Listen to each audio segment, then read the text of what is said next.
تخيل معي طفل فقير من البرازيل ساكن في بيت ما فيه حتى كهرباء، يطلب من أمه بسكوت، تقول له ما نقدر نشتريه. الولد يرد بثقة: لا تشيلينهم، يوم من الأيام بصير غني وأشتري اللي أبيه.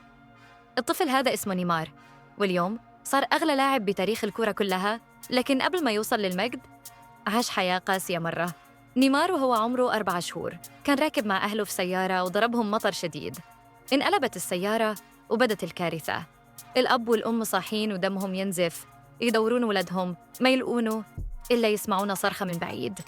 يركض الأب ويلاقي نيمار حي، على جبينه جرح لكن عايش. ومن هنا أبوه آمن إن ولده بيكون له شأن كبير. كبر نيمار وكبر معه حلمه، ما كان يفكر بشي غير الكورة، وكل من شافه قال هذا بيصير نجم.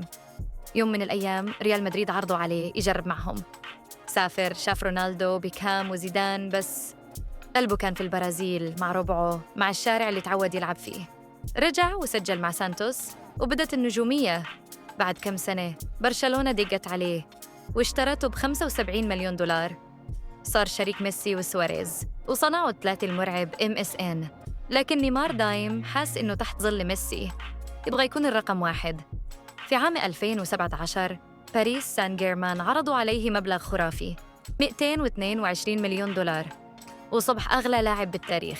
بس للأسف الإصابات كثرت والضغوط زادت.